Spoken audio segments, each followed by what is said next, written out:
गजर माऊलीचा गजर माऊलीचा अंगणी उतरती ते का गुणगुणिया राहती तैस्या सावे संसारी जोवरी प्राचीनाची दुरी वस्ती कर वस्ती आला प्रातः काळी उठून गेला तैस्या सावे संसारी जोवरी प्राचीनाची दुरी एका जनार्दनेश्वर ऐसे असता भयभव तैसी सावे संसारी जोवरी प्राचीनाची दुरी सेवे लागी सेवक झालो सेवे लागी सेवक झालो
अंगणी उतरती ते का गुंतोनिया राहती तैस्या सावे संसारी जोवरी प्राचीनाची दुरी।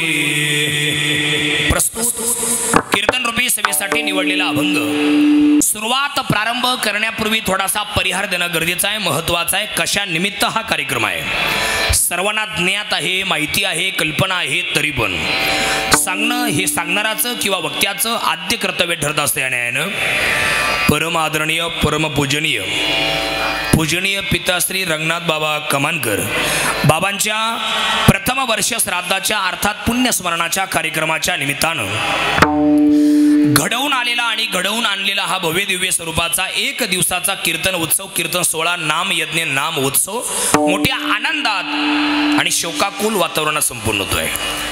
असे दोन शब्द वापरले, मोठ्या आनंदातही बोललो आणि शोकाकुल। असं का बरं बोललो? मोठा शोकाकुल वातावरण म्हणजे आमचे वडील जाण्याचं दुःख आहे या सगळ्यांच्या दृष्टीनं, आहे की नाही? वडील जाण्याचं दुःख आहे म्हणून शोकाकुल आहे। आणि आनंद का बोललो? भगवंताच्या जय घोषात, पांडुरंगाच्या ईश्वराच्या जय घोषात त्यांना शेवटचा निरोप देण्यात येतो आहे, हे आनंदाचं वातावरण आहे। मोठ्या उत्साहानं हा सोहळा या ठिकाणी संपूर्ण होतो आहे। त्यातली ही आजची कीर्तन सेवा माझ्या वाटेला आहे। आदरणीय सोमनाथ भाऊ ची आणि माझी भेट झाली, त्यांना म्हटलं कार्यक्रम मीच करणार आहे।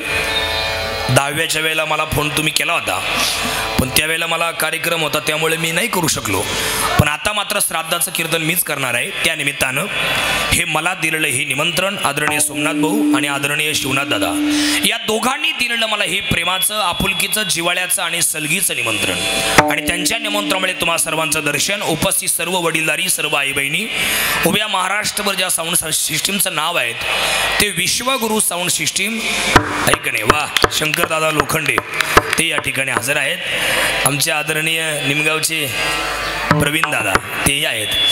उभ्या महाराष्ट्रभर ज्या यूट्यूब चॅनलचं नाव आहे ते ऐकणे गजर माऊलीचा यूट्यूब चॅनल ते या ठिकाणी आहेत। विनोदराव कांगणे तुम्हाला वंदन।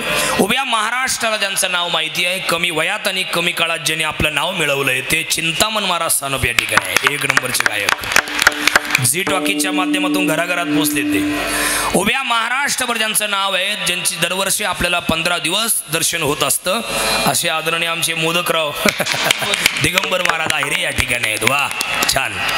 शेजारी माझ्यासोबत राहणारा कायम, पहिल्यांदा तुम्हाला माहितीच आहे, उभ्या कमी वयात आणि कमी काळात ज्यांनी माझ्यासोबत राहून आणि चांगल्यापैकी नाव मिळवलं. मी पाठीमागे कोणातरी आमच्या सूर्यबन मामाच्या वडिलांच्या कार्यक्रमाला बोललो होतो की थोड्या दिवस थांबा, कृष्णा कमानकरचं जेवढं नाव आहे त्याच्या 10 पटीनं नाव होणार आमच्या राहुल महाराजांचं. वा खूप छान. कमी वयात चांगली प्रगती आहेत. इतक्या दिवस ते माझ्याबरोबर राहिले, आता जे माझ्याबरोबर राहतात आमच्या राहुल महाराजांपेक्षाही मोठं नाव ज्यांचं होणार, माझ्यापेक्षा 10 पटीनं ज्यांचं नाव झालं, त्यांच्यापेक्षा 10 पटीनं होणार ते निखिल महाराज. वा खूप छान. दुसऱ्याचं वर्णन करायला काळीज मोठं लागतं, नाही तर इथं कोणाचाच कोणाला वर्चस्व होत नाही. कमी वयात आणि कमी काळात ज्यांचं नाव आहेत अशी महाराष्ट्राला माहिती असलेले, ओळख असणारे आमचे दीपक महाराज खरात या ठिकाणी आहेत. खूप छान. आदरणीय भिवाजी बाबा विनेकरी आहेत, दोन्ही चोपदार आमचे माऊली आहेत, दोघांना वंदन करतो. तेजस महाराज राहिली पा. वा छान. आणि गावचं आमचं सगळं भजनी मंडळ, श्रीराम भजनी मंडळ, रामेश्वर भजनी मंडळ, सगळे तरुण मित्र मंडळी आमचे, सर्वांना एकदा मनोभावी वंदन करतो. सर्वांनी ताट बसा, 12 वाजेपर्यंत कीर्तन करायचं आहे. थोड्या वेळ कीर्तन आहे, गावातले 2 लग्न आहेत, त्यामुळे सर्वांना सुट्टी मिळेल, पण तोपर्यंत सर्वांनी ताट बसा, मन लावून ऐका. आणि ज्या ज्या वेळेला विठ्ठल विठ्ठल असं भजन होईल तेव्हा टाळ्या वेळ्या कोणी वाजू नका. कशा लोक तुमच्या हातबीत दुखायचे, पाप बीप लागायचं भजन केल्यावर, त्यापेक्षा ताट बसा, मन लावून ऐका. विठ्ठल विठ्ठल.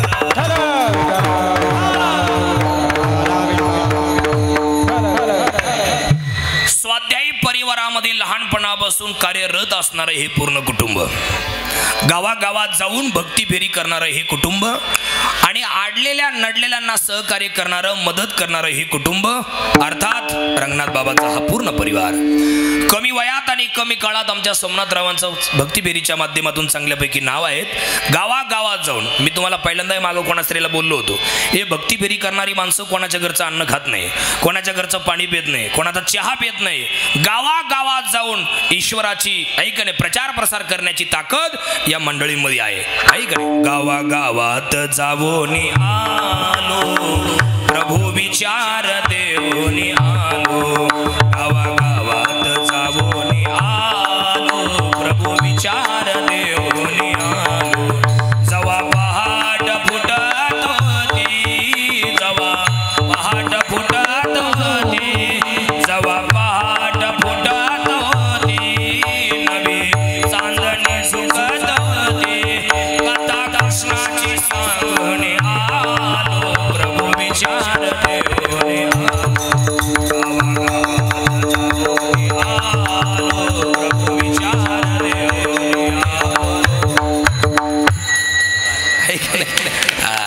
गावागावात जाऊन त्यांच्या जोडीला आपल्या भेंडळी गावातले आणि भेंडळी बुद्रुक मधले अनेक लहान थोर मंडळींनी भक्ती फेरे केलेले आहेत. आमच्या वडिलांसहित सगळ्याच मंडळींनी, आहे का नाही, बरेचसे स्वाध्याय परिवारातले माणसं आहेत. आणि गावागावात जाऊन त्यांनी काय केलं, लहान थोर बाया, ऐकडे पोरं पोरी बाया माणसं सगळ्यांना एकत्र करून ईश्वराचा संदेश, निस्वार्थ प्रेम कसं करावं याचं मार्गदर्शन आमच्या आदरणीय सोमनाथ दादांनी या ठिकाणी केलेलं आहे. जाग जाग जाग जाग जाग तरुणा, जाग जाग जाग जाग जाग तरुणा, लाज आज संस्कृतीची तुझ रांगणा. हे स्वर्गीय पांडुरंग शास्त्री आठवलेंनी निर्माण केलेलं हे भावगीत आहे. पांडुरंग शास्त्री आठवलेंना मी महाविष्णूचा अवतार मानतो. याचं कारण तुम्हाला सांगून टाकतो. राहुल महाराज, तुम्ही पण हे लोकांपुढे पोहोचवा. वारकरी संप्रदायातल्या बऱ्याच लोकांना पांडुरंग शास्त्री अमान्य आहेत, पण त्यांना हे माहिती नाही का स्वर्गीय पांडुरंग शास्त्री आठवले आणि स्वर्गीय मामासाहेब दांडेकर मांडीला मांडी लावून बसत असतात. स्वाध्याय परिवारातले सगळे प्रणेती मंडळी आहेत बघा तुम्ही. त्यांची भावगंगा नावाचं एक ग्रंथ आहे, पुस्तक नाही ते ग्रंथ आहे का नाही. 7 सात ऋषींचं दर्शन करून देणारा एक ग्रंथ आहे. ऐक ना, ऋषी स्मरण असे अनेक ग्रंथ त्यांचेवाले आहेत.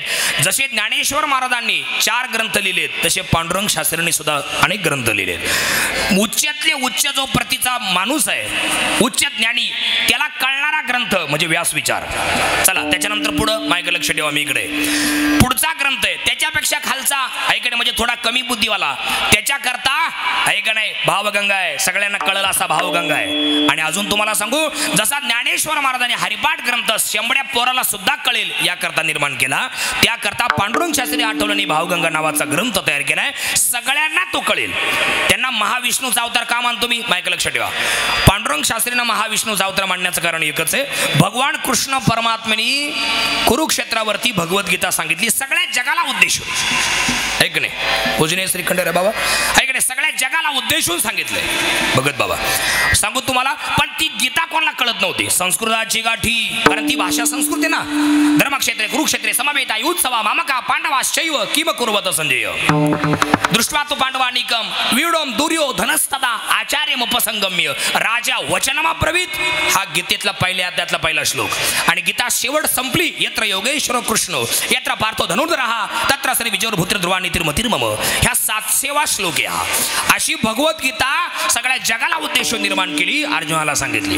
पण ती गीता लोकांना कळत नव्हती दिगंबर महाराज संस्कृत असल्यामुळे. म्हणून ज्ञानेश्वर महाराजांना दया आली. ज्ञानेश्वर महाराजांनी काय केलं, संस्कृताची गाठी उघडोनी ज्ञानदृष्टी केलीशे मराठी गीता देवी.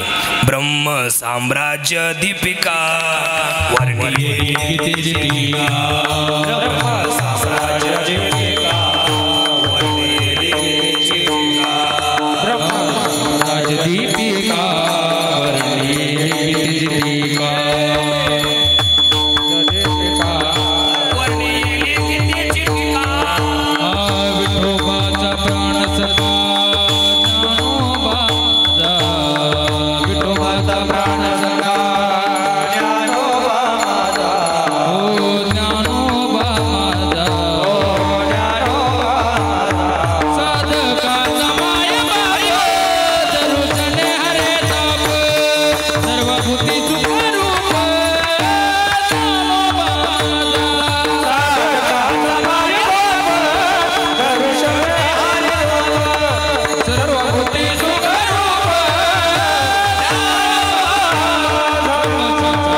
साम्राज्य दीपिका वर्णी येले गीतेची टीका.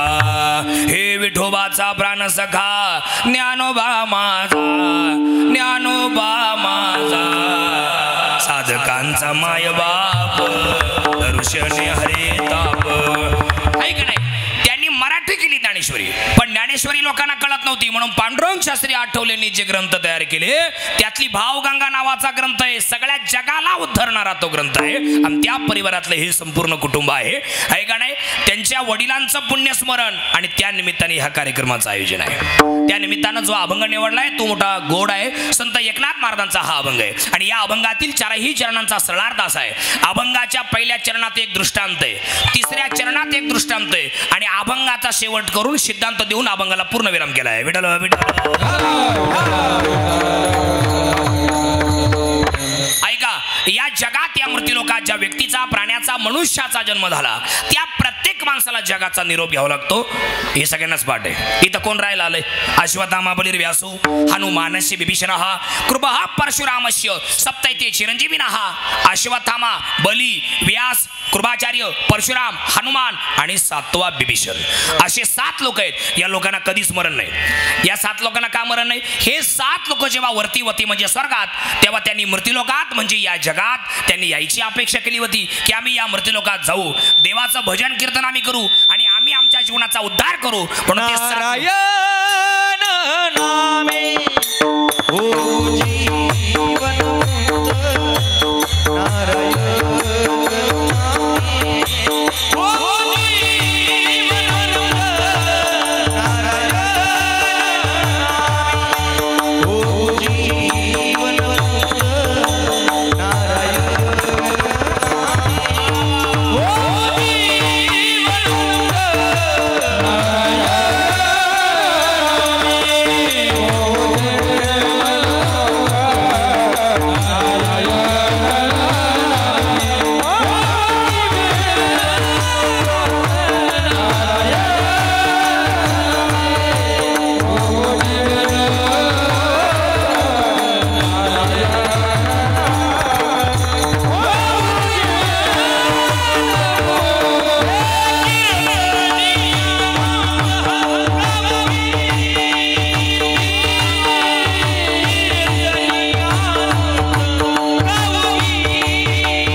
धन्यवाद आपलं धन्यवाद. स्वर्गातल्या लोकांनी या मृत्यूलोकात यायची अपेक्षा केली होती. स्वर्गीची आम्हाला इच्छित आती देवा मृत्यूलोकी व्हावा जन्मामा कशा करता नारायण नामे हो जीवनमुक्त निशाना तुला दिसला त्याची आहे का नाही. स्वर्गातले लोक या मृत्यूलोकात यावे अशी त्यांची इच्छा होती. ती या मृत्यूलोकात आले त्यांचा उद्धार झाला. त्यांनी सांगितलं आता आम्हाला जन्म नाही मरण नाही का आम्ही विठोबाचे दास झालोय.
त्यामुळे आम्हाला आता जन्म मरण नाही. आता मी तुम्हाला असा प्रश्न विचारतो सगळ्यांनी सावध राहा. इथं राहण्याकरता 7 लोक आले उत्तर दे बरं का सगळे. इथं राहण्याकरता 7 लोक आले तर मग इथं मरायला किती लोक आले तुम्ही काय सांगाल. गुडराम सगळेच आले मरायला आहे का नाही. किंवा तुम्हाला उदाहरण सांगतो. उदाहरण मी देणार परवा तुम्हाला या तिघांपैकी कोणीतरी एक देणार. किती गोड उदाहरण आहे बघा. किती मेले कालपर्यंत आज किती मारणार आणि उद्या किती मारणार. काय गोड पुरावा आहे ऐका. एका पिंपळाच्या झाडाचं पान पिकलं आणि गळून खाली जमिनीवरती पडलं. पुरावा हे देणार उदाहरण मी सांगणार. पिंपळाच्या झाडाचं एक पान पिकलं आणि गळून खाली जमिनीवरती पडलं आणि पडल्या ते पान त्या झाडाकडे पाहून मोठ्या मोठ्याने रडायला लागलं. तेव्हा झाडाने प्रश्न विचारला, का रे पाना का रडतो, काय झालं तुला, आतापर्यंत कधी रडला नाही, आता काय झालं. तेव्हा ते अजूनच रडायला लागलं मोठ्या मोठ्यानं. ते रडून सांगू लागलं, ए झाडा हिरवागार होतो तुझ्या जवळ होतो, आता मी पिकलो गळून खाली जमिनीवरती पडलो, थोड्या वेळाने वारा येणार, सोसाट्याचा वारा येणार, जोराचा वारा येणार आणि मी लांब उडून जाणार, परत या जन्मात आपल्या दोघांची कधी भेट होणार नाही दादा, या गोष्टीचं मला वाईट वाटतंय म्हणून मी रडतोय. तेव्हा ते झाड हसलं, काय म्हटलं माहिती का, अरे भाऊ तुझ्या अगोदर लई पिकले, गळून पडले उडून गेले, आता तू पिकला गळून पडला उडून जाणारे, तुझ्या नंतर सुद्धा अनेक जण पिकणारे गळून पडणारे उडून जाणार. आजा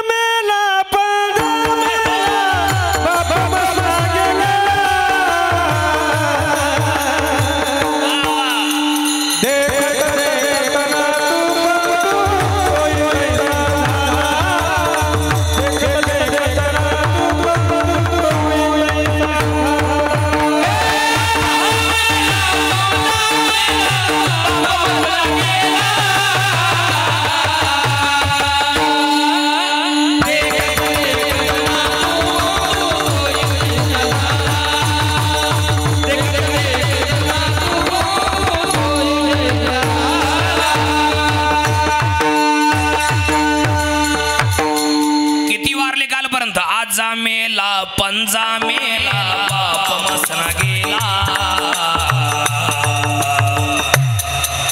दीपकराव एक जुनं गाणं होतं पहिलं मराठी, हिंदी नाही. पावसाळा सुरू झाला बरं का सोपन काका, पावसाळा सुरू झाला आणि 2-4 पावसाळे कोरडे गेले, 2-4 नक्षत्र कोरडे गेले का ती गाणं लावायचे ते रेडिओवाले, पड रे पाण्या कर पाणी पाणी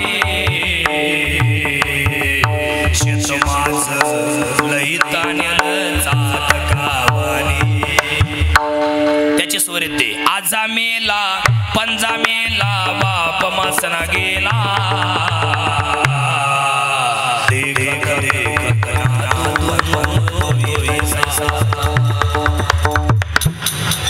आमच्या राहुल महाराजांनी माझ्यावर एक कृपा चांगली केली. ते काळी 2ला कीर्तन करायचो मी पहिलं बघत बाबा, ते मला म्हणे तुम्ही पांढरी 2ला करा बघा तुमचा आवाज नाही चालेल. त्यांचं ऐकलं मला बरं वाटलं, ऐक नाही कधी कधी लहानाचं ऐकावं लागतं, फायदा होतो. ऐका, कालपर्यंत आपले आजोबा वारले, आजोबाच्या वयातली माणसं वारले, वडील वारले, वडिलांच्या वयातले गेले, पंजोबा वारले, पंजोबाच्या वयातली माणसं गेले. आज किती मरणार आहे, देखत देखत नातू पंतू तोही तैसा झाला. 750 वर्षापूर्वी लिहिलं होतं, डोळ्यासमोर पोर जातील, गेलीत की नाही बोला ना हो सगळ्या, तुम्ही बोला गेलीत की नाही आपल्या डोळ्यात. 700 वर्षापूर्वी लिहिलं होतं, काय बघत बाबा आत्माराम भाऊ, 700 वर्षापूर्वी लिहिलं होतं, डोळ्यासमोर पोरं जातील आपल्या. हो आई वडील जिवंत आहेत, त्यांचे पोरं या जगात नाहीत. आई वडिलांच्या अगोदर गेलेत, बरं वेगवेगळ्या कारणाने गेलेत. अटॅक आला, कॅन्सर झाला, मारून टाकलं, खून झाला, फाशी घेतली, जीव दिला, वाहून गेले, बुडाले, धडकले, ऍक्सिडेंट झाला किंवा अजून काय कोरोनाच्या काळात सापडले, आई वडिलांच्या अगोदर गेले. आणि म्हणून उरलेल्या लोकांना माऊलींनी सावध केले बघा, उठा उठा जागा पाठी बयाले मोठे, पंढरी वाचून तुझा प्रत्येकाला उपदेश केलाय. आता नीट ऐका, या जगात राहण्याकरता कोणी आलं नाही, सगळे लोक जाण्याकरता आलेत, सगळे जन दुःखी आहेत. आज माझ्या समोर जेवढे बसलेत ना, पर माझ्या सहित साऊंड सिस्टीम वाले, गायक, वादक, चोपदार, विनेकरी, युट्यूब वाले, गायक, याच्यातला एक सुद्धा माणूस असा नाही का तो दुःखी नाही. जो देखे सो दुखिया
सुखिया कोई नाही रे, कोणी बेटा प्रत्येक जण दुःखी असा एकही जीव या जगात नाही का तो सुखी आहे. सगळ्यांच्या पाठीमागे काही ना काही दुःख आहे. पण एक वाक्य मी तुम्हाला सांगून जाईल, तेवढं नोट करून ठेवा, लक्षात ठेवा, लिहून ठेवा, कोरून ठेवा.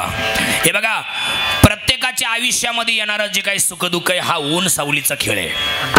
ज्या आरती सावली आली त्या आरती 10 मिनिटात लगेच कोण येणार आहे? ऊन येणार आहे. आणि ज्या आरती ऊन आलंय त्या आरती थोड्याच वेळा सावली येणार आहे. हा ऊन सावलीचा खेळ आहे. त्याच्यामुळे खचून जाऊ नका, भारावून जाऊ नका. लय सुख आलं लय हर्ष करू नका, कारण अति आनंद हा दुःखाला कारण ठरत असतो.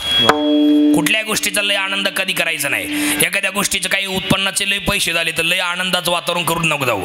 काही ना काही फॅड निघू शकतं मध्येच, आहे का नाही? त्याच्यामुळे आणि लय दुःख आलं तर खचून जाऊ नका. परमेश्वर ज्याचा कोणी नसतो त्याचा वाली परमेश्वर असतो. अशा काळात जेव्हा आपल्याला कोणीच नाही राहिलं, आई वडिलांनी साथ सोडली, नवरा बायकोंची वाद आहेत, अजून काय घरच्यांनी पाठ फिरवली, नातेवाईकांनी पाठ फिरवली, आता कोणीच नाही राहिलं, आता आपण एकटंच आहे. अशा काळात मनातल्या मनात चिंतन करा, असा कोणीच या जगात नाही की त्याला परमेश्वराने सहकार्य केलं नाही. आपलं मन आपल्याला सांगते घाबरू नका, आहे का नाही? घाबरू नका, तुम्ही एकटे नाही, आम्ही तुमच्या सोबत आहोत. म्हणून प्रत्येकाने आयुष्यात राहत असताना दुःखाला खचू नका. आनंदाचं वातावरण लवकरच येत आहे. विठ्ठल विठ्ठल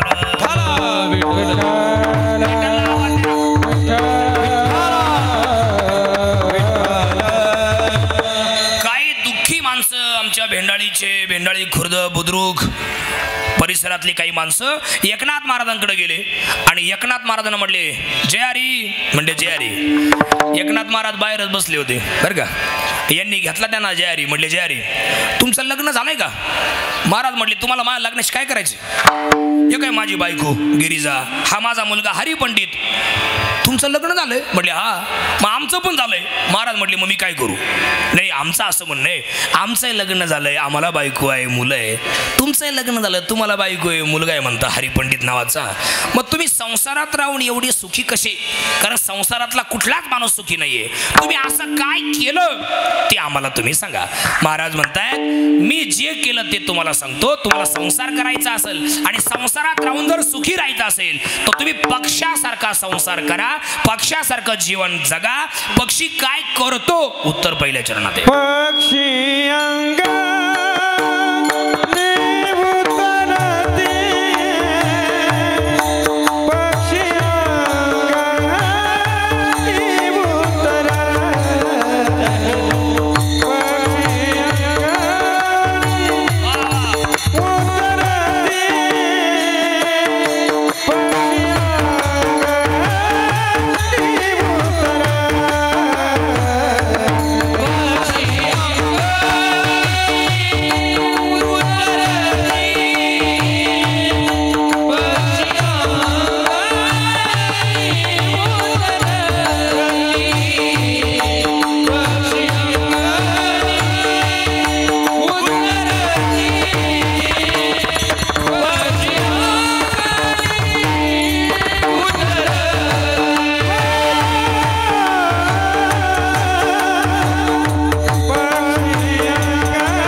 परिवाराच्या माध्यमातून भाऊ म्हणतो बरं का, नाही तुम्ही आमची चुलते पण स्वाध्याय परिवाराच्या माध्यमातून भाऊ म्हणतोय. निश्चित बाबाला श्रद्धांजली, आदरांजली, पुष्पांजली लाभणार एवढा आनंद कार्यक्रमाला आहे. कधी आला का आजपर्यंत? वारकरी संप्रदाय असा एकच संप्रदाय, तिथं कोणी या, लहान्यांनी या, मोठ्यांनी या आणि आपलं मन तृप्त करून जा. यारे यारे लहान थोर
अशा लोकांनी वारकरी संप्रदायामध्ये या आणि इथे येऊन बसा. बघा तुम्हाला घरची आठवण तरी आहे का? आता तुम्ही जेवढे माझ्या पुढे बसले सगळे आहे का तुम्हाला घरची आठवण? काय चालू आहे व्हायचं ना? आकाशामध्ये पक्षी असतात, सकाळी सकाळी ते आपल्या अंगणामध्ये येतात, येऊन दाणे खातात. गहू म्हणा, तांदूळ म्हणा, बाजरी म्हणा, ज्वारी म्हणा खातात आणि दाणे खाऊन झाले का क्षणाचाही विलंब न करता लगेच उडून जातात. त्याप्रमाणे तुम्ही संसारात राहा. पक्ष्याकडून बऱ्याच गोष्टी शिकण्यासारख्या असतात. धान्यांची रास पडलेली असते, आहे का नाही अण्णाजी? धान्याची रास पडलेली असते आणि ते पक्षी येतात आकाश मार्गाने. सकाळी घरट्यातून निघालेला पक्षी दिवसभर चारा पाण्यासाठी वनवन फिरतो आणि संध्याकाळी पोट भरलं म्हणजे पुन्हा आपल्या घरट्याकडे येतो. त्याचप्रमाणे रंगनाथ बाबा नावाचे पक्षी काही वर्षापूर्वी बेंडाळी ग्रामामध्ये आहे का नाही आले आणि आल्यानंतर आयुष्यभर त्यांचं काय होतं ते कर्म त्यांनी ते संपवलं आणि आज 1 वर्षापूर्वी ते पुन्हा आपल्या घरट्यामध्ये जाऊन बसले. बोलता बोलता वर्ष झालंय. पक्षी अंगणी उतरती. एक महाराज आपले बाप जिवंत आहे म्हणून आपल्याला काही वाटत नाही, पण ज्यांचे नाहीत ना त्यांना तुम्ही विचारा, एकटे रडतात. एकटे रडतात. पहाडासारखे माणसं आहे सोमनाथ भाऊ, शिवनाथ दादा, हे पहाडासारखे लोक आहेत. काय कमी यांच्याकडे? विचार कमी का यांच्याकडे? स्वाध्याय परिवारातली माणसं आहेत, काय कमी आहे? स्वाध्याय परिवारातली माणसं अजिबात कमी बुद्धीचे नसतात, आहे का नाही? उच्च विचाराची माणसं आहे. पण एक दिवस तरी असा त्यांच्या आयुष्यात असा आला असेल का ते ढसा ढसा रडले. तशी रोजच त्यांना बाबाची आठवण आहे का नाही? रोजच बाबाची आठवण आहे. पण मात्र असा एक काळ येऊन गेला का रोज झाले कुठून तरी येतात, बाबा दिसत नाही. यापूर्वी चौकशी व्हायची, सोमनाथ कुठे, शिवनाथ कुठे, आमका कुठे, तमका कुठे, पण 1 वर्षापासून त्यांना त्यांचा फोनही येत नाही, त्यांचा आवाजही कानावर येत नाही.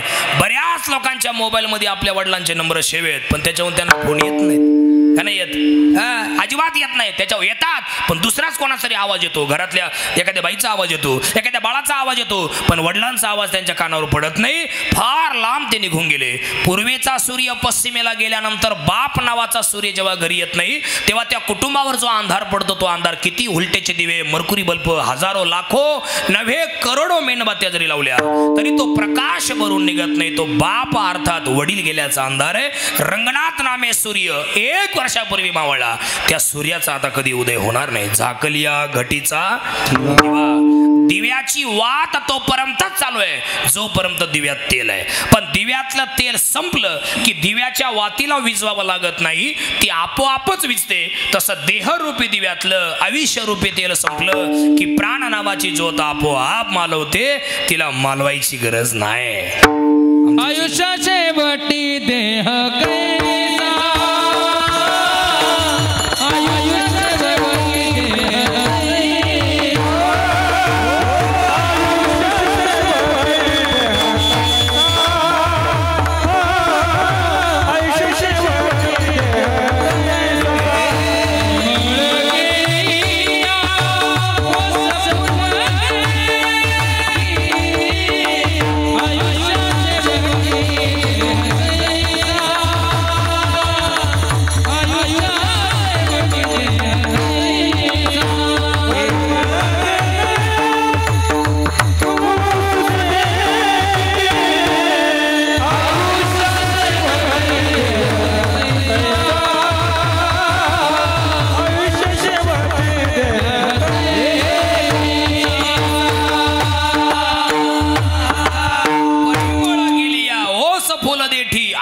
आयुष्य शेवटी देह तैसा कोणी या जगात नाही. गेले बाबा.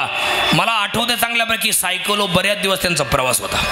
बऱ्याच दिवस सायकलो त्यांचा प्रवास असायचा. कुठं भेटले का राम राम राम राम.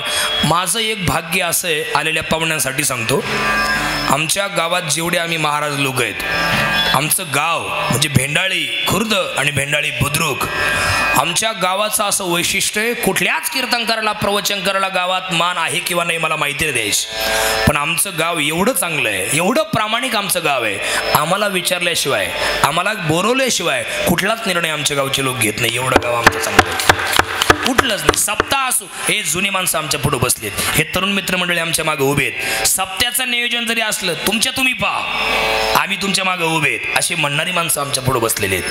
फार चांगली माणसं आमच्या गावातले आहेत आणि म्हातारी माणसं आहेत, बापाच्या वयातली माणसं आहेत, आवो जावो घालून बोलतात. हीच आमची मोठी श्रीमंती. काय पैसा, पैसा सगळ्यांचा.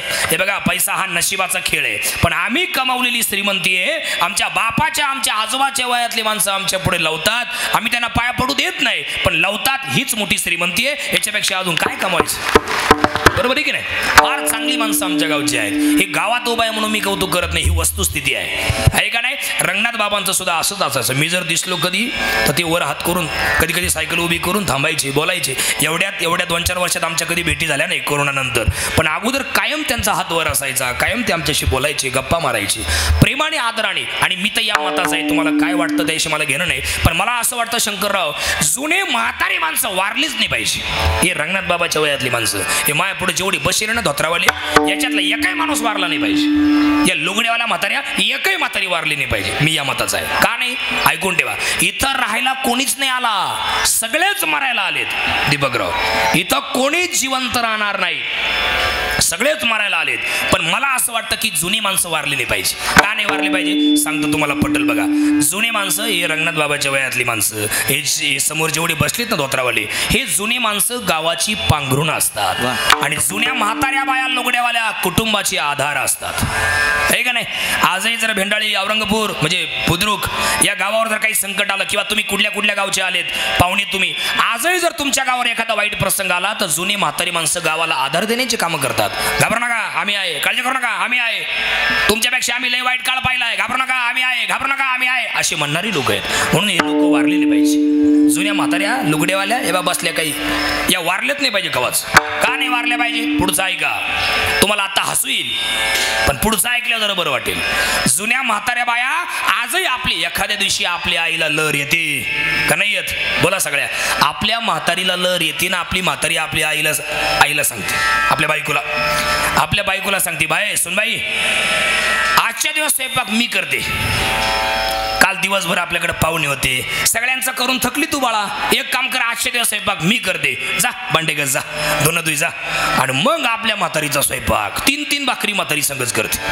चुली पुढं बसलेली, अर्धी मांडी घातलेली, आहे का नाही, एक गुडगा असा वरती असा, अर्धी मांडी घातलेली म्हातारी, आणि 3-3 भाकरी संगच करते. एका हातानं भाकर तापायचं काम चालू, दुसऱ्या हातानं, ऍक्शन पण तुम्ही, एका हातानं भाकर तापायचं काम चालू, दुसऱ्या हातानं तव्यावरच्या भाकरीला पाणी चोपडायचं काम चालू, आणि ते पाणी चोपडून झालं का त्याच हातानं आरावरच्या भाकरीला उलट पालट करायचं काम चालू. 3-3 भाकरी म्हातारी संगच करते.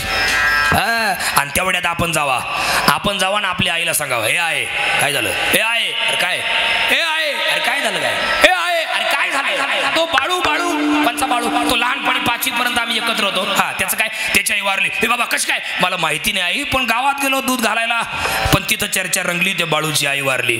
आपली म्हातारी तशीच उठते, भाकर जळाली का करपली पाहत नाही, तशीच उठती, हात सुद्धा धुईत नाही मळलेल्या पिठाचा. त्यात लुगड्याच्या पदराला पुशीत ज्या बाळूची आई वारली त्या बाळूच्या घरी जाणार, त्या बाळूला घेणार, कवटाळणार, मिठ्या मारणार, त्या बाळूच्या बहिणीला घेणार, मिठ्या मारणार, आणि मोठ्याने सांगणार, बाळा रड नको, दादा रड नको, भाऊ रड नको ग बाई, मी तुझ्या आई सारखी. आधार देण्याची कामं जुनी माणसं करत असतात.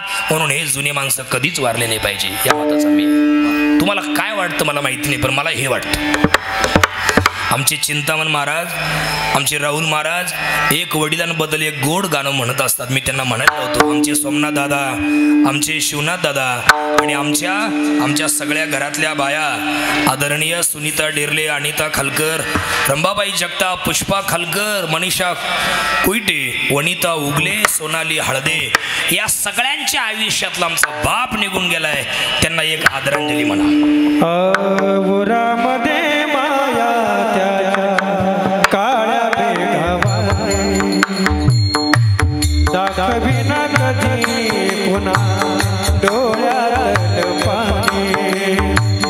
जिजू जिजू संसाराचा काळा हाकला, होठावरी हसू जरी कणावा कला. गरीब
एवढ्या माणसांमध्ये मी तुम्हाला बऱ्याच लोकांचे बनेला फाटलेले दाखवेल.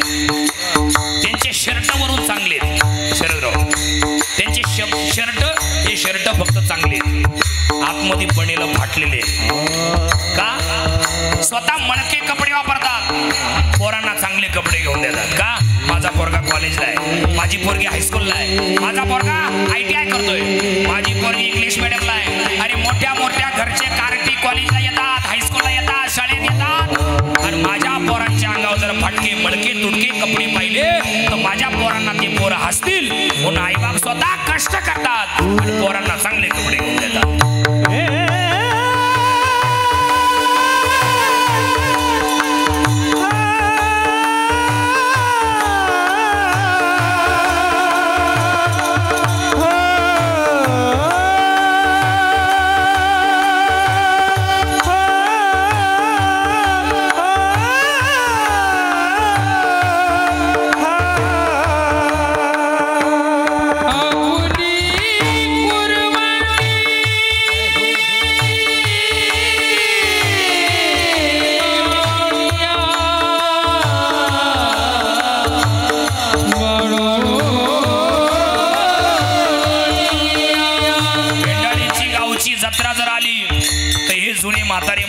खिशात पैसे आहे का नाही त्यांना कोणी विचारलं सुद्धा नव्हतं. जत्रा गावची जवळ आली, दुसऱ्याच्या वावरात साल महिने घालून, दुसऱ्याच्या वावरात कष्ट करून पैसे मिळवले.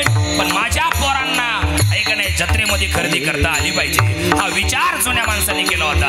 फटके कपडे मळके तुटके, गावची जत्रा आली तर गावात फटक्या कपड्याने फिरायचे, पोरांना चांगले कपडे घेऊन द्यायचे. हे जुन्या माणसांचे लक्षण आहे.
बोलायचं आता यांच्याबद्दल आहे की नाही. एक नंबरचे गायक चिंतामण महाराज सानप आपल्या निमगावचे आहेत. दीपक महाराज खरात आहेत, कुंदेवाडीचे. त्यांचे मोठे भाऊ मोठे कीर्तनकार आहेत, किशोर महाराज खरात.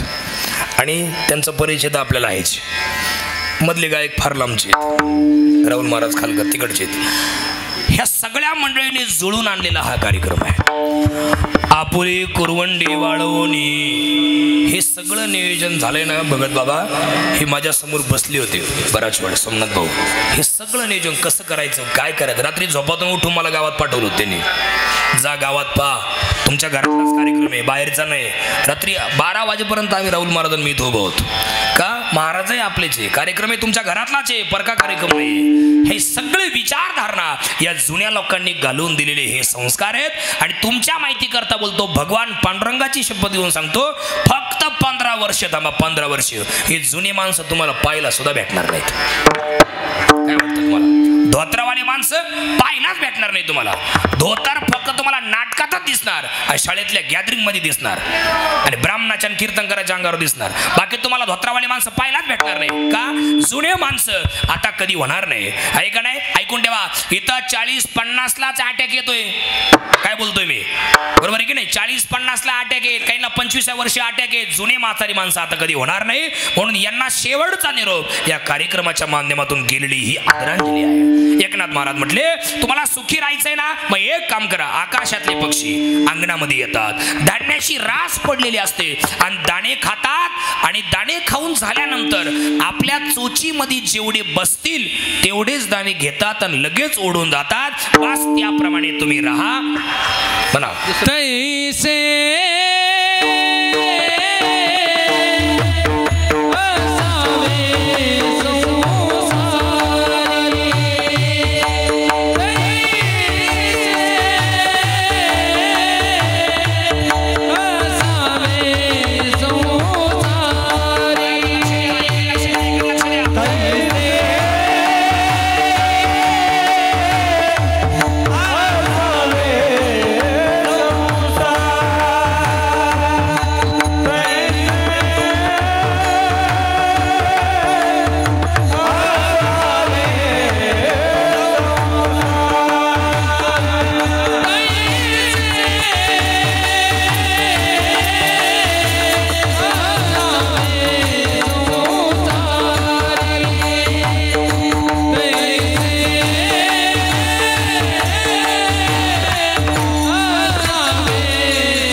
पक्षी अंगणामध्ये आला, दाणे खाऊन झाले की कुठलाच विलंब करत नाही, कुठला टाइमपास करत नाही, लगेच उडून जातो. त्याप्रमाणे तुम्ही संसारात राहा. आसोनी संसारी जिव्हे वेगू करी, वेद शास्त्र उभारी बाह्या सदा. संसारात राहा, पण संसारात न राहिल्यासारखं करा. आणि अजून काय करा, तैशी असावे संसारी. बरं कुठपर्यंत, इकडे बा, जोवरी प्राचीनाची दोरी, म्हणजे काय, ईश्वराची आणि आपली दोरी तुटत नाही, आपल्या पाप आणि पुण्याचा घडा भरत नाही, आपलं कर्म संपत नाही, तोपर्यंत पक्षाप्रमाणे जीवन जगा. इकडे बघा, कर्मगती कोणाला चुकत नाही दादा. बरं का, आलेले सगळे कमानकर आणि कमानकरांचे पाहुणे माझ्या सहित, कर्मगती कोणालाच चुकत नाही, प्रत्येकाला कर्म भोगावं लागतं. विनोदराव एवढं उदाहरण बाजूला करा, लय गोड आहे. कर्म प्रत्येकालाच भोगावं लागतं. इथं कोणीच असा नाही का त्याला कर्म नाही चुकलं, आहे का नाही. हे बघा, शिव्या किंवा वव्या, शाप किंवा आशीर्वाद, निंदा किंवा स्तुती, चांगलं किंवा वाईट, सुख किंवा दुःख, यापैकी तुम्ही जे काही लोकांना देता तेच सगळं परत तुम्हाला मिळत असतं. काय मी चुकीचं बोलतोय का? बोला ना तुम्ही सगळे. तुमच्या बसण्यावरून पाण्यावरून मला असं वाटू राहिलं माझंच वर्षच राहते काय. मग तुम्ही असे का बरं पाहू राहिले माझ्याकडे? माशी तुम्ही बोलली मागचे सगळे. बोला बोला बोला, माझ्याकडे लक्ष द्या. हा ना, काहीतरी म्हणत जा. मुद्दा आपला चालला होता शिव्या. तुम्ही समोरच्याला जरा शिव्या दिल्या तर समोरचा तुम्हाला काय देईल? शिव्या देईल ना. मी बायांना प्रश्न विचारतो, इकडे बा सगळ्या. शेजारच्या बाईनं जर तुमच्याकडून वाटीभर साखर नेली तर परत आणून देताना ती तुम्हाला किती देईल? वाटी परत देईल ना, का पोतं आणून देईल? तुम्ही ऐन वेळेला आमची गरज भागवली, हे घ्या पोतं, असं कधी होत नाही ना. लय तलय 2-4 दाणे वरून टाकील ती साखरीचे, म्हणून काय पोतं आणून देणार काय? तुम्ही जे काही लोकांना देता तेच सगळं परत तुम्हाला मिळत असतं. कर्मगती कोणालाच चुकत नाही. मी मोठ्यातली मोठी कथा तुम्हाला सांगतो, संत वाङ्मयातली सांगतो. जरा ताट बसा आणि भजन करा. विडालो विडालो.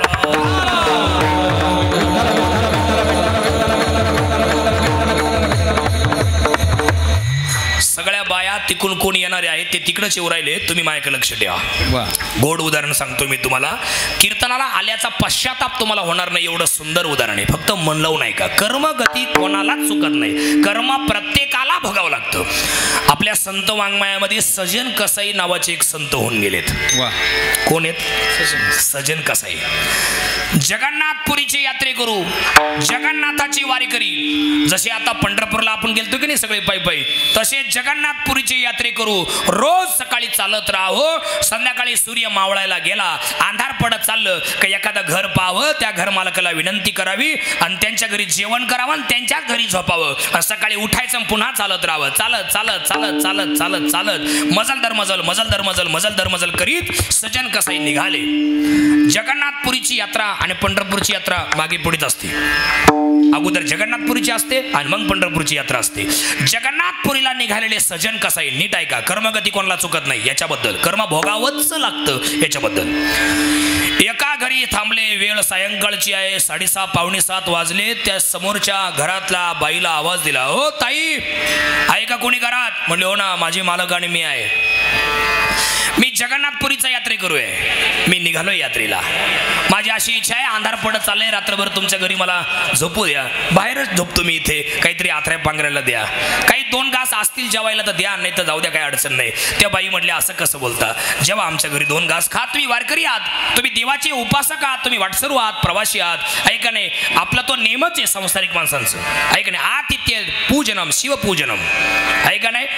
धन्य गृहस्थाश्रमा, हे संन्यासी लोकांना किंवा वाटसरूच्या लोकांना, अतिथी लोकांना सहकार्य करणं हे आमचं कामच आहे. या तुम्ही आतमध्ये या. त्या बाईनं जेवायला वाढलं, चटई दिली, उशी दिली, पांघरून दिलं, सांगितलं, म्हटले झोपा, ही समोरची चाळी आहे, तिथे झोपा.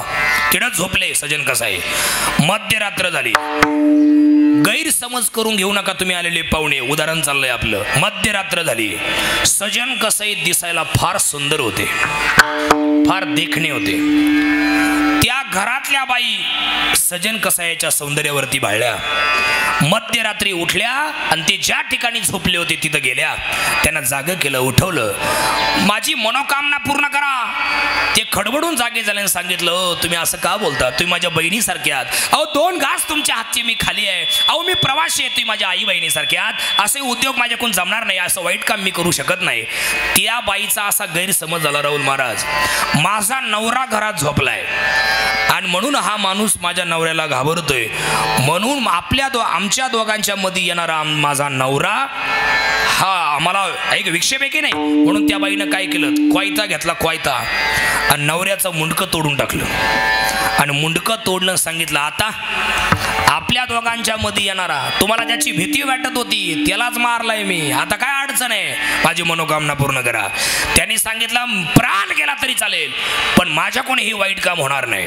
असं मग मी पोलिसात जाईल, कशी सापासारखी पलटी मारली पाहिली का, पोलिसात जाईल म्हटले आणि पोलिसात जाऊन फिर्याद देईल. कोणीतरी यात्रेकरू प्रवासी रात्री आमच्या घरी आला, जेवायला द्या म्हणून सांगू लागला आणि मला इथं आराम करू द्या म्हणून सांगू लागला आणि माझ्या नवऱ्याला मारून टाकलं आणि माझ्यावरती बलात्कार करण्याचा प्रयत्न केला अशी फिर्याद देईल.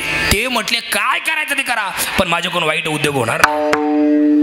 त्या बाई डायरेक्ट फौजदारी गुन्हा केला, गेल्या फौजदारी गुन्हा दाखल केला.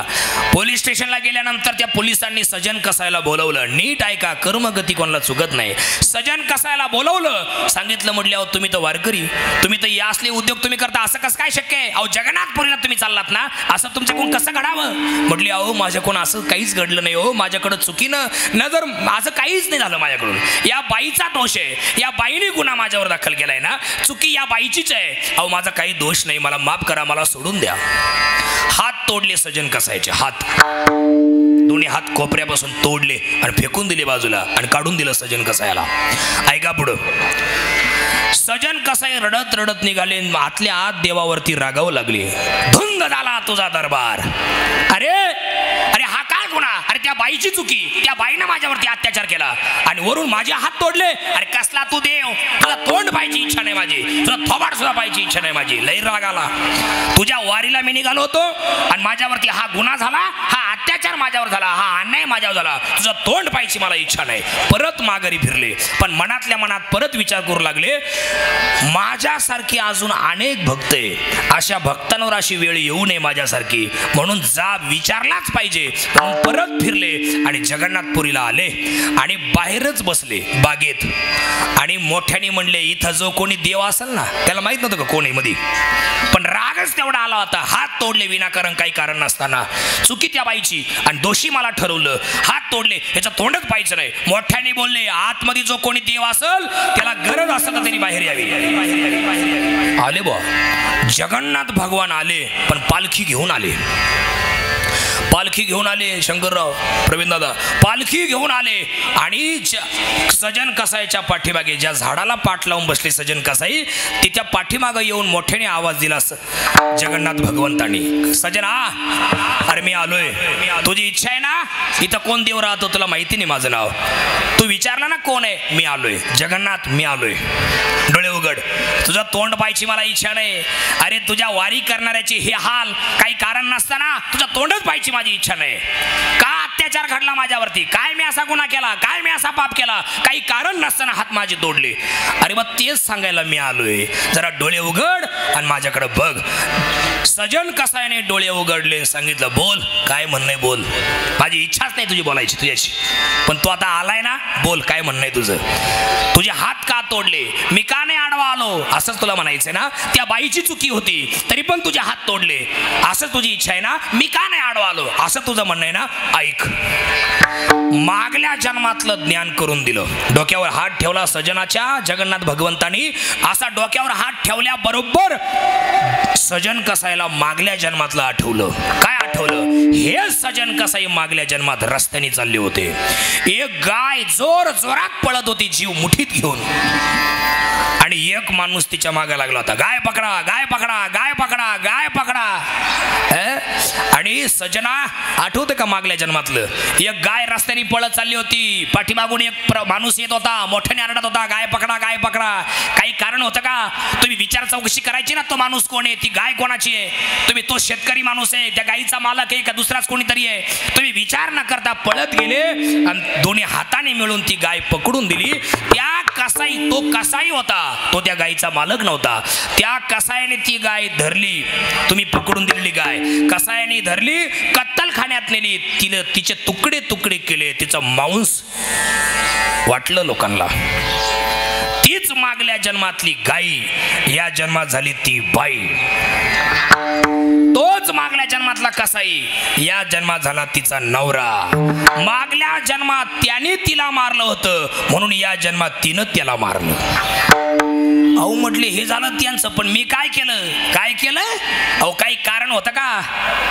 काही कारण नसताना पळतच गेले. दोन्ही हाताने गाय पकडून दिली. ज्या हाताने गाय पकडून दिली ते हात तोडले. याला म्हणायचं कर्म. केले कर्म झाले त्याची भोगाले. केले कर्म झाले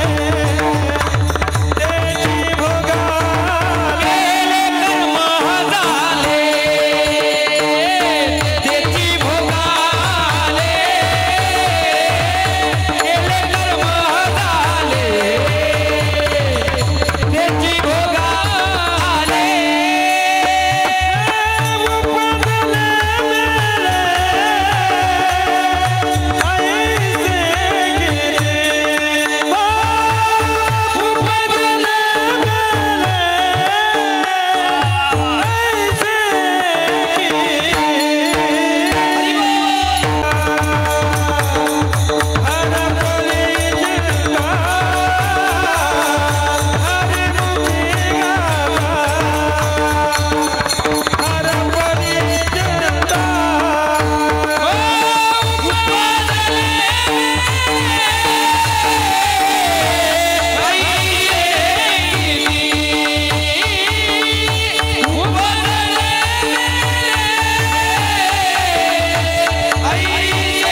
भोगा आले. मागल्या जन्मात धृतराष्ट्राने एका सर्पसर्पिणीचे 100 पिलं जाळून मारले होते म्हणून या जन्मात त्यांचे 100 पोरं मेली. कौरव मागल्या जन्मात सर्पसर्पिणींना शाप दिला होता, ज्याने कोणी माझे 100 पिल्लं मारले असतील तो सुद्धा भविष्यात आंधळाच होईल म्हणून धृतराष्ट्र आंधळे होते. केले कर्म झाले त्याची आता भोगा आले. उपजले मेले ऐसे किती. कोणालाच कर्म चुकत नाही म्हणून माणसाने कर्म करताना सावधान करा. आपण कोणाची निंदा तर करीत नाही, कोणाच्या कुटाळ्या लावालाव्याचा हाड्या चुकल्या तर आपण करीत नाही, कोणाचा संसार तर आपण उद्ध्वस्त करीत नाही, कोणा लेकरा बाळांचा शाप तर आपण घेत नाही. या गोष्टीला घाबरा. बाकी देवाला नाही घाबरलं तरी चालेल, देव तुम्हाला त्रास देणार नाही. ऐका नाही. आणि आज ज्यांचं पुण्यस्मरण आहे ते पूजनीय पिताश्री आदरणीय रंगनाथ बाबा यांना शेवटचा निरोप देण्यासाठी अभंग निवडलाय. गोड आहे. पुढच्या चरणात असा गोड दृष्टांत दिलाय. तुम्ही संसारात राहत असताना कसे राहा, आशे राहा म्हणजे तुम्ही वस्ती कर वस्ती आला वस्ती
आमचे राहुल महाराजांची गाडी सध्या 120च्या स्पीडनं चालू आहे.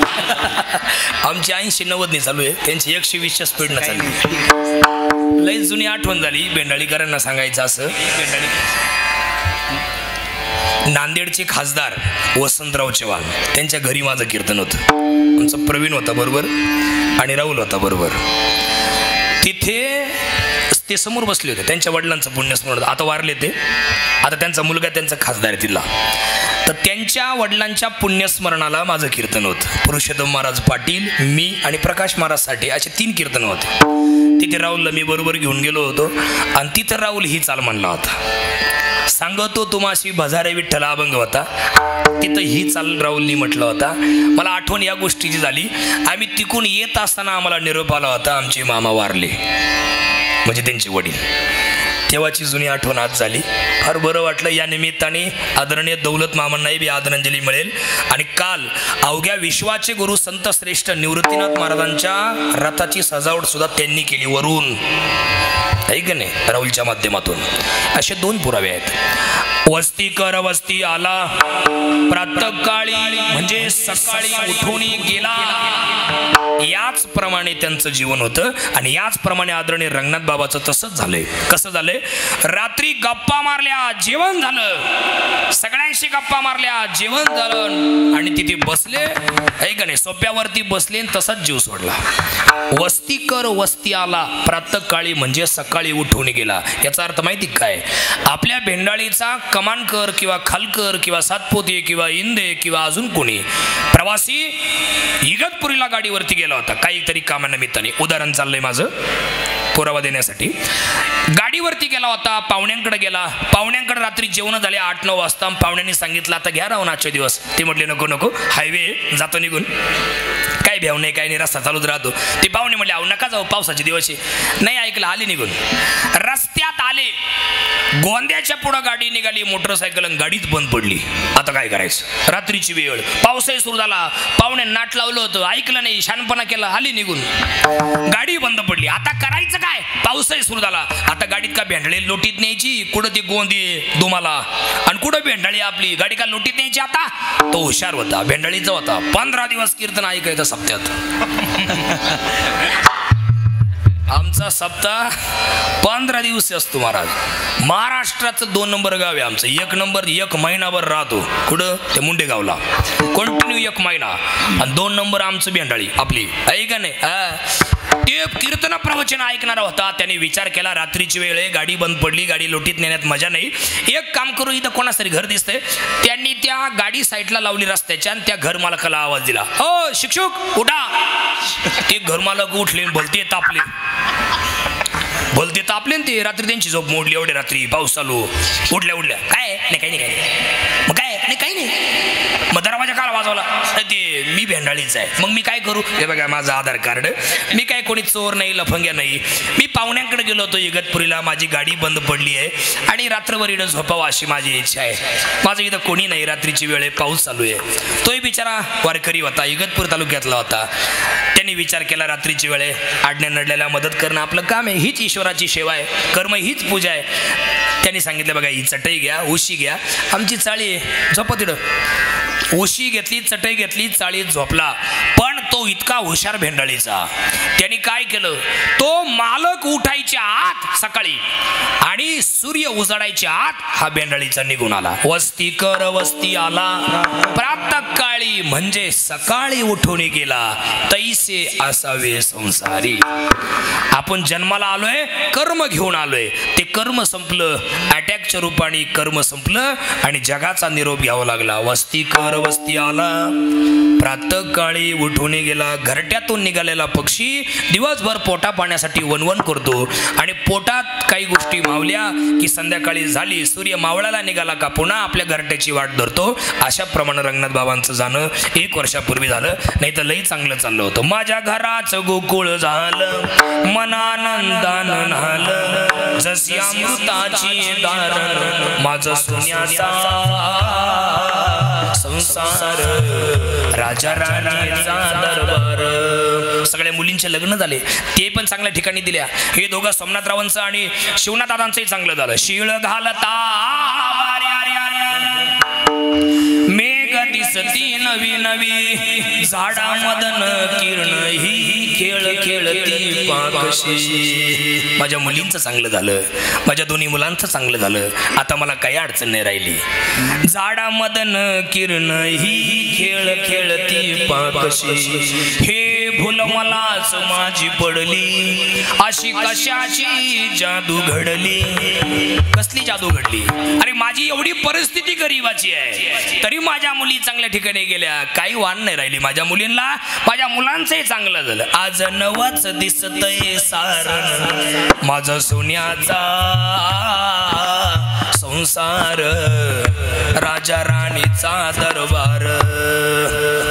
आमची आई मुक्ताबाई रंगनाथ कमानकर, ज्या दिवशी दोघांचं लग्न झालं असेल तो काळ, त्या दिवशी दोघांनी एकमेकांना वचन दिलं होतं, तुझी मला माझी तुला ओढ लागली संगतीची, कधी मध्ये या फुलवू या कळी पाकळी प्रीतीची. मुक्ता आईला वचन दिलं होतं, जसं आभाळ या धरतीला तसा राहील तुझ्या संगतीला, जसं आभाळ या धरतीला तसा राहील तुझ्या संगतीला, एकमेकाचा आधार माझं सोन्याचा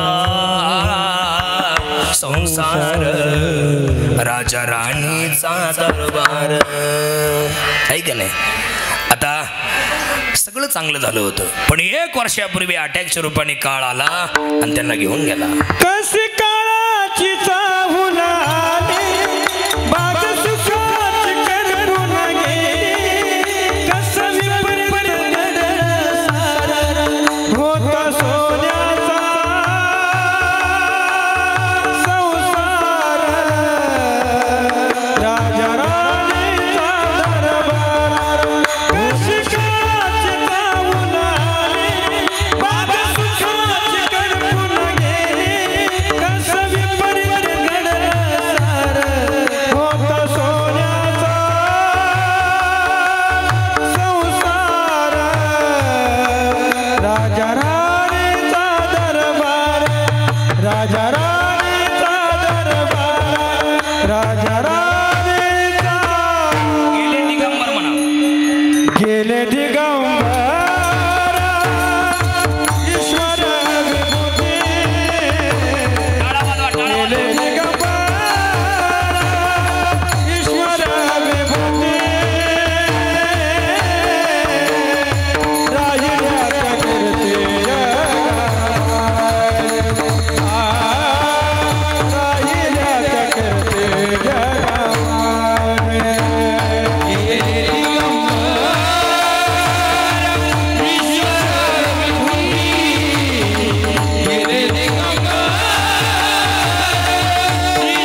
गेले दिगंबर ईश्वर विभूती राहिल्या त्या कीर्ती जगा माझी. आता उरला फक्त फोटो आणि त्यांच्या आठवणी. आता याच्यानंतर आता नाही येणे जाणे सहज कुंटले बोलणे संपलं. आज वर्ष श्राद्ध आहे. दसकिरेच्या दिवशी शांती मिळते. 13व्याच्या दिवशी प्रवास सुरू होतो आणि आजच्या दिवशी प्रवास थांबतो. आजच्या दिवशी त्यांचा दुसऱ्या योनीत प्रवेश होणार. त्या योनीत त्यांना सद्गती मिळावी एवढ्या करता आजचं कीर्तन होतं. एका जनार्दनी शरण ऐसे असता भयकवन. संसारात सुखी राहायचं असेल तर देवाला शरण जा आणि शरण गेल्यानंतर कुठलीच भीती माणसाला उरत नाही अशा अर्थाचा हा अभंग होता. एकदा मोठ्या प्रेमाने भजन करा. 10 मिनिटात कीर्तन थांबवतोय. विठोबा सर्वांनी टाळ्या वाजवा. जय जय विठोबाय रखुमाई. हरि जय जय हरि जय जय जय जय विठोबाय रखुमाई. टाळ्या वाजवा, टाळ्या वाजवा. हरी जय जय हरी जय जय विठोबा रखुमाई. हरि जय जय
ठेवतो गळ्यात.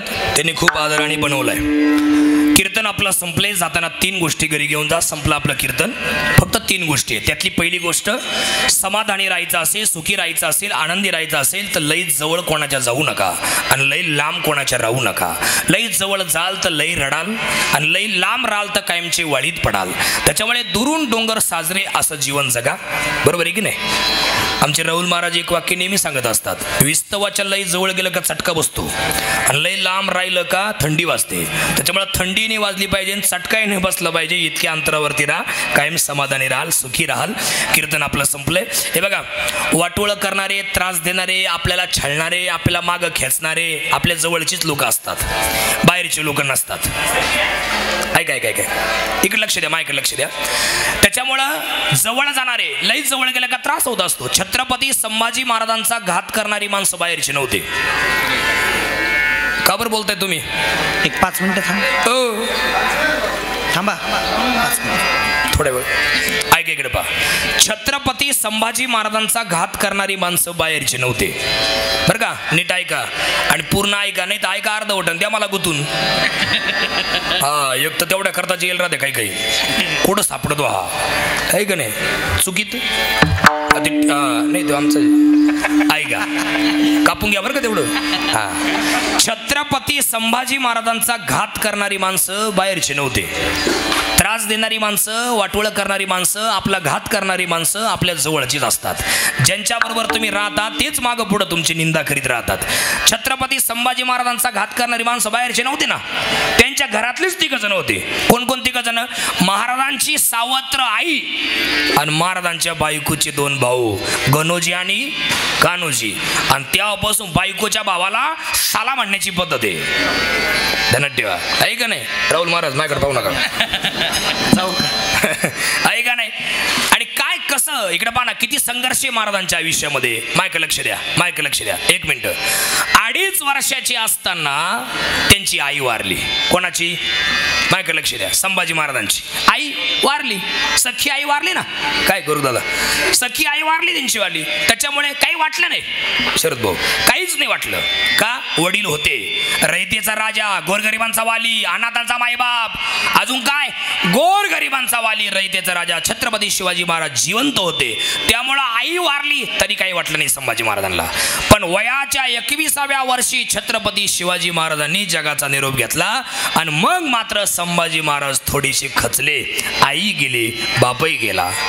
माय मेले बाप मेला, हे माय मेले बाप मेला, हे माय मेले बाप मेला, माय मेले बाप मेला. कोणीच नाही राहिलं. आई वारली, वडीलही गेले, आता कोण आहे? आता सांभाळी विठ्ठला, आता सांभाळी विठ्ठला, मी तुझे गाले करू नको मजसे अवेरू. आई गेली, वडीलही गेले शिवाजी महाराज, आता कोण आहे? आता लढण्याची वेळ आली बरं का सगळे आलेले पाहुणे. आता लढण्याची वेळ आली. माझ्या बापानं निर्माण केलेल्या स्वराज्याला उजाळा देण्याची वेळ आली. या बायांच्या कुंकू रक्षणाची वेळ आली, यांची आबरू रक्षणाची वेळ आली. तर बायकोच्या भावांनी घात केला. काय बोलायचं, किती संघर्ष आहे. तिकडे संगमेश्वर गाव आहे रत्नागिरी जिल्ह्यामध्ये चिपळूण तालुक्यात, तिथून वडीत आणलं होतं दौंड तालुक्यातल्या, पुणे जिल्ह्यातील दौंड तालुक्यातल्या बहादूरगडावर. साखळदंड पायाला बांधले, हाताला साखळदंड बांधले. 180 डिग्री सेल्सिअस इतका कडक गरम पाणी उकळून संभाजी महाराजांच्या अंगावर ओतलं होतं. आता पावसाळा चालू आहे, सगळे आलेले, पावसाळा चालू आहे. रात्री आपण कॉईल लावतो विटरची, तर सकाळी ती कॉईल काढल्यावर डायरेक्ट हात घालीत नाही आपण, 2-4 बादल्या एकखटी होती तो, एवढी उकळी येईल रात्री पाण्याला, तेव्हा आपण त्या पाण्याने आंघोळ करतो. आणि इथं चान्सच नाही ना. हात बांधलेले, पाय बांधलेले, वाटुळ करणारे आपले असतात, याच्याबद्दल बोलतोय. हात बांधलेले, पाय बांधलेले, कसं काय करायचं? बटाट्यासारखे उकडले होते संभाजी महाराज, बटाट्यासारखे. नंतर यांनी पुढचा काय कार्यक्रम केला अप्पा? यांनी एका बाजूनं साल्ट वाढायची, नाना एका बाजूनं साल्ट वाढायची, कोण पुढचे साल्ट वाढायची, कोण पाठीमागून साल्ट वाढायची. लाल बुंद झाले संभाजी महाराज, लाल बुंद. कसे लाल? हे गुलाबाचं फुल कसं लाल दिसतंय तसे लाल बुंद झाले संभाजी महाराज. मिठाचं पाणी उकळून त्यांच्या अंगावरती टाकलं, मिठाचं पाणी करून. अजून काय? सगळ्या अंगाला मीठ चोळलं. अजून काय केलं? एवढ्यावर नाही थांबले. मग कसे असतात जवळचे लोक, किती घात करतात, कसे फितूर होतात. नख काढायला सुरुवात केली. नंतर अजून काय केलं? 20 दिवस चालला कार्यक्रम, रोज एक नख काढायची. कसं होत असेल? बाया कांदा चिरताना एखाद्या वेळेला नजर पांगली तर चारक्यानं बोट कापलं तर कसं होतं तुम्हाला? झोप येत नाही, दिवस चांगला जात नाही, अख्खा दिवस वाईट जातो. इथे रोज नख काढीत होते. कसं होत असेल? जरा चित्र डोळ्यापुढे आणा, इमॅजिन करा सगळे काका. अजून काय केलं यांनी नंतर सळया तापवल्या, सळया लाल बुंद सळया करून डोळ्यात खोपसल्या. आमचे गोरखदादा मला सांगत होते, मुनी महाराज मी छावा कादंबरी वाचतोय. त्यांना म्हटलं मलाही वाचायची. आम्ही वाचली, त्याच्यात हे सगळं दिलेलं आहे. ऐका, त्याच्यानंतर डोळ्यात सळया घातल्या, त्या सळया घातलेल्या पाहिल्या आणि जीवाचा जीवलग सखा, शेवटच्या श्वासापर्यंत साथ देणारा सखा कवी कलश जाग्यावर मेला.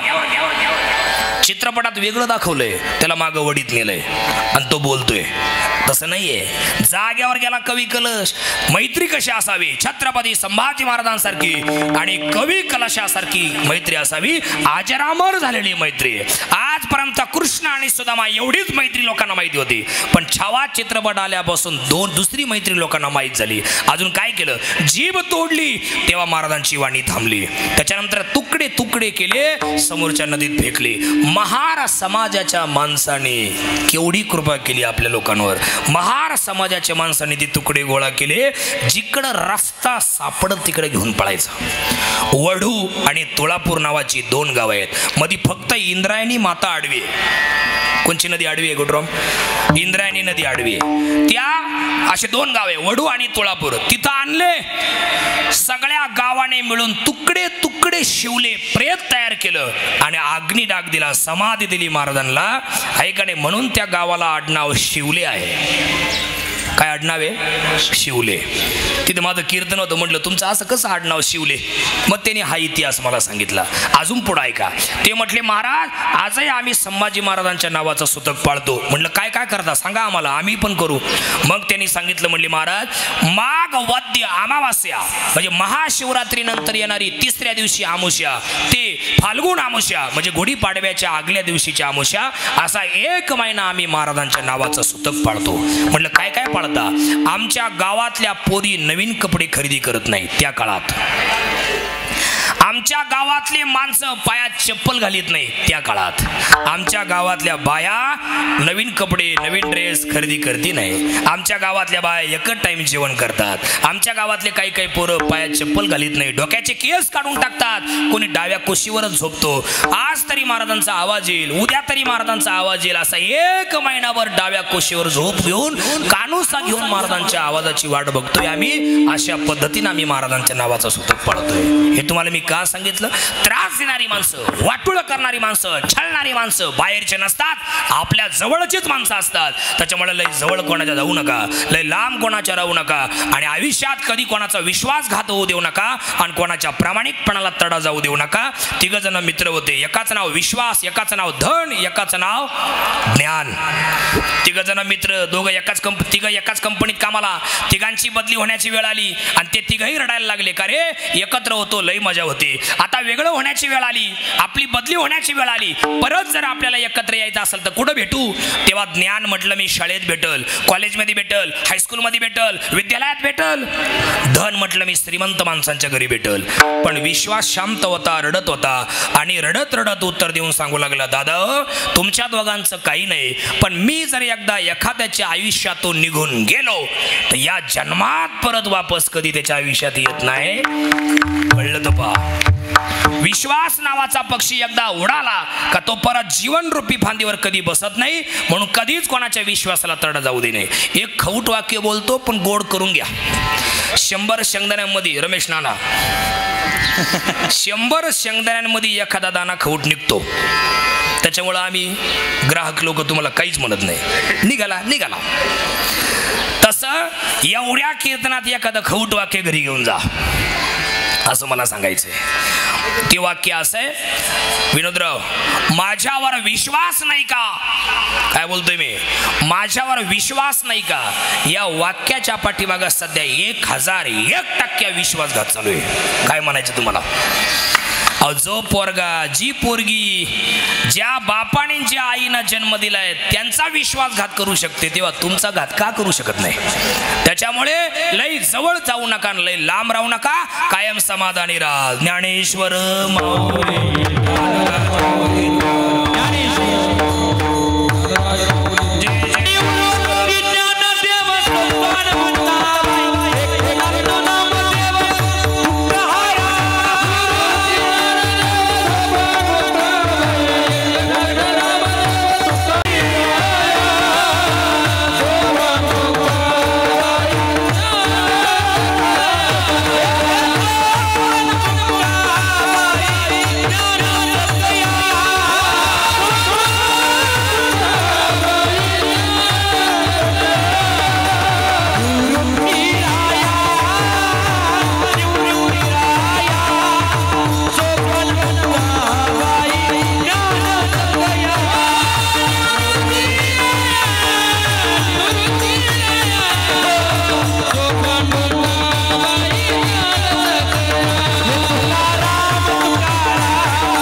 धन्यवाद. कीर्तनाला सगळे आलेले सगळे पाहुणे, अर्धा तास आपला घेतला त्याबद्दल माफी.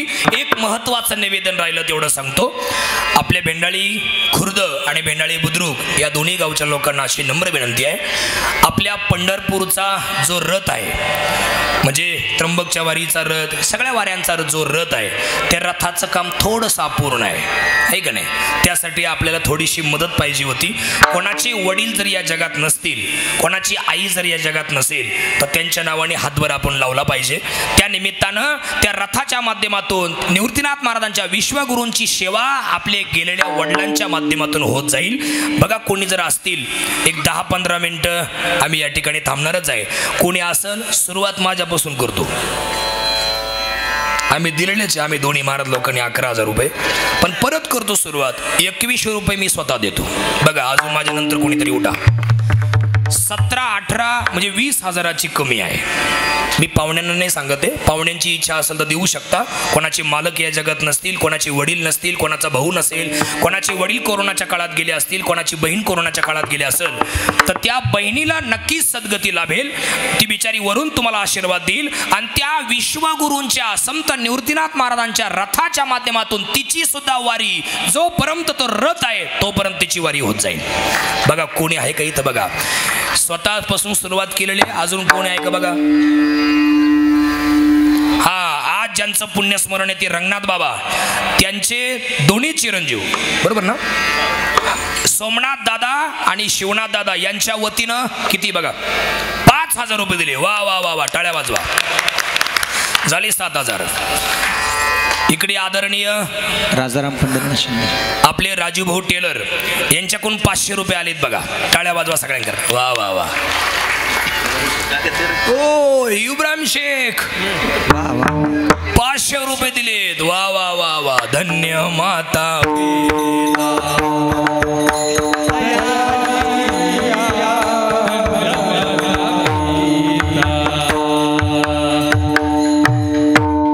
आमच्या गुरुची ती परंपरा आहे, मग आम्ही जोपासली पाहिजे ना.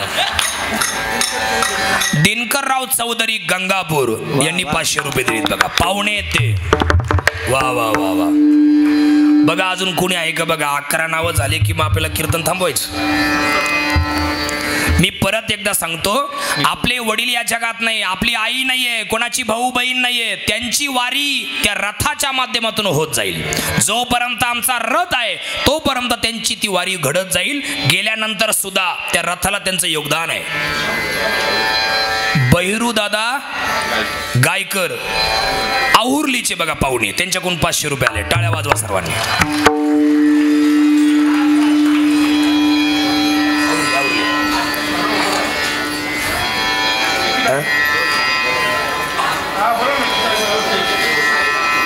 दिगंबर महाराज, तुमचं काही योगदान आहे का? निवृत्ती लांबे गंगापूर यांच्याकडून पण दिले बघा 500 रुपये. या, बसून राहा, बसून राहा. हे बघा, राहुल महाराजांनी काय आणलंय बघा. उमेशराव यादव यांच्या स्मरणार्थ 501 रुपये. आमचे राहुल महाराज काही सूचना देणार आहे दुःखवट्यांबद्दल, तेवढी ऐका. आणि तोपर्यंत कोणी येतं का? बघा, बोला राहुल महाराज. दुःखवट्यांबद्दल बोला. प्रकाश रामचंद्र झाडे यांच्याकडून 501 रुपये आला बघा. रथी महाराज तो आमच्या भेंडाळी गावामध्ये दुखावट्यांची प्रथा बंद केलेली आहे. ज्यांनी कोणी दुखावटे आणलेले असतील त्यांनी आहे तसेच पिशवीमध्ये ठेवा. त्या दुखावट्यांचा काही उपयोग होत नाही. किती कमी माणसात कार्यक्रम करायचा म्हटलं तरी कमीत कमी कार्यक्रमाला 300 माणसं असतात आणि 300 माणसाला एका व्यक्तीला दुखावटे आणायची म्हटलं की एका व्यक्तीला कमीत कमी 100 रुपये खर्च धरून चाला. 100 रुपयाने जर हिशोब जर केला तर 30,000 रुपये 300 माणसांच्या एका कीर्तनामध्ये किंबहुना एका कार्यक्रमामध्ये व्यर्थ खर्च होतात.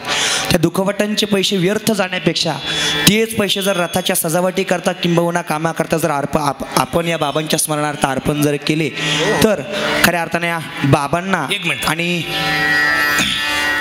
बोला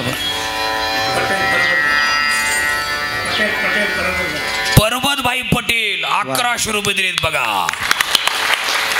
वा. चितेगावचे गोहाड काका यांनी 500 रुपये दिलेत. आणि नारायण वरचं नावाचं नारायण देवराम कमानकर यांनी 500 रुपये दिले. बोला महाराज. दुखावट्यांच्या रूपाने दिलेले पैसे. मस्त चाललंय. आणि ही परंपरा दान देण्याची आपल्याकडे असली पाहिजे. दान दिल्याने दान शुद्ध, पैसा शुद्ध होत असतो, लक्ष्मीची कृपा होत असते, अवकृपा कधीच होत नाही. म्हणून जे लोक दान देतात त्यांच्या घरची परिस्थिती पहा. याचा अर्थ जे देत नाही ते असं नाही मला काय म्हणायचं. अजून आमचं भजनी मंडळ बाकी नाही नाही तुम्ही नाही, आमचं तरुण भजनी मंडळ बाकी अजून आहे की नाही. चिंता मग महाराजांचं काय आहे का बरं. हा सगळ्या बाया तुम्ही माझ्या आईसारख्या आहेत, माझ्या बहिणीसारख्या आहेत. संपले माझं कीर्तन. इकडे बा, सगळ्या माझ्या आईसारख्या बसल्यात पुढं, बहिणीसारख्या आहेत. तुम्हाला मोदी साहेबांची पैसे येतात, मुख्यमंत्र्याचे पैसे येतात, त्यातले 500 रुपये द्या. तुमची योजना कायम चालू राहील, कधीच बंद पडणार नाही. बघा, बाबांची लहानी कन्या सोनाली हळदे यांच्याकडून 1000 रुपये दिले. बघा, मीराबाई माळोदे यांनी 500 रुपये दिले. मनात चाल म्हणा शेवटचे. पोपट बाबा सातपुते यांनी 200 रुपये दिले. रामकृष्ण कमानकर यांनी 500. दत्तू लांबे यांनी 500 दिलेत. मनात चाल चाल म्हणा शेवटचे. 5 मिनिटं बसा, 5 मिनिटं बसा. जनार्दनी शरण,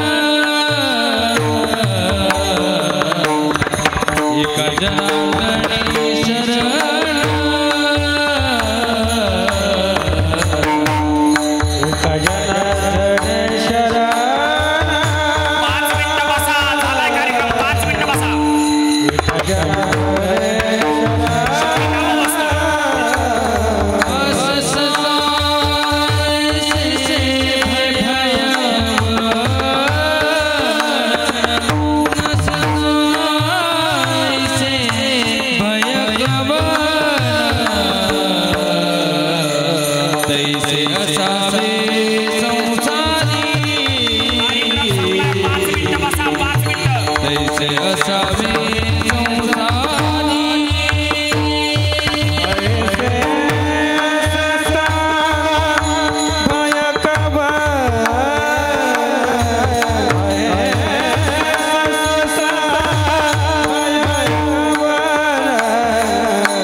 उठू नका कोणी.